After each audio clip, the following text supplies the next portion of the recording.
Let's pivot now and go to Gift of the Givers project manager Ali Sablay. Let's find out where Ali and their teams are this morning. Ali, good morning.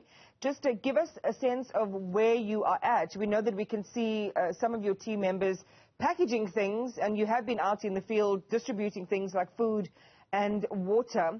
Where are you now, and what's the plan for today? Thank you, man. Currently, we are at our warehouse at the airport industry in Cape Town, where we are preparing disaster relief packs to deliver to areas that have called us already to inform us of the impact of the floods and of the storms currently. One of the main concerning areas is where your journalist is now, is the Newzroom area. Over there so far, from 1 a.m. this morning, so about 17 towns have reached out to us. That include your Drakensberg region, your Cape Winelands areas, your Overberg regions, and of course, some areas in the Cape Metropole. The main concern at the moment is people. If, as you correctly said, some of the people had to be evacuated. The structures were damaged by floods and storms, and there's many of this metal sheeting blowing around, which poses a great danger. So we are encouraging the people in those informal settlements, as soon as you see this danger approaching, to not go, when you see your structures has collapsed, or don't try to go near your structure to try to save items. We saw what happened yesterday in the Kayamandi area, when residents were affected by the fires and they tried to reach out to the disaster site to try to save some material. When we got on site, some of that material started blowing away, and 2 people have been injured when this metal sheeting cut one gentleman on his face, a lady on the leg. So our operation will be continuing for in the next few hours.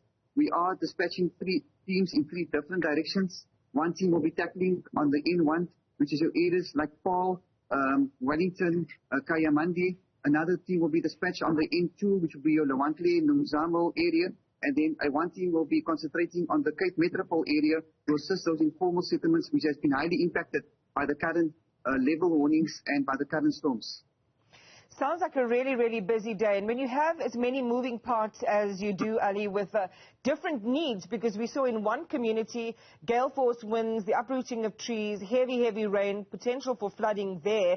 In another community, it could be fire. We saw fire taking out many, many structures in places, if I'm not mistaken, in Nyanga, and people displaced there because of that. So how do you manage very, very different environments?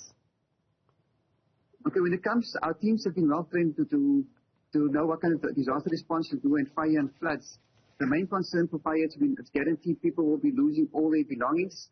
And in terms of floods, people can partially save their items in terms of items only being wet, but it had to be evacuated. So the main concern for both disasters is providing people with hot meals, personal hygiene items. During the floods will be warm clothing and just moving them to a place of safety. When we reached the fire site in Kayamandi yesterday, many of the elderly people's medication have burnt out. So we are quite grateful to the Department of Health for coming on site, providing the patients with chronic medication.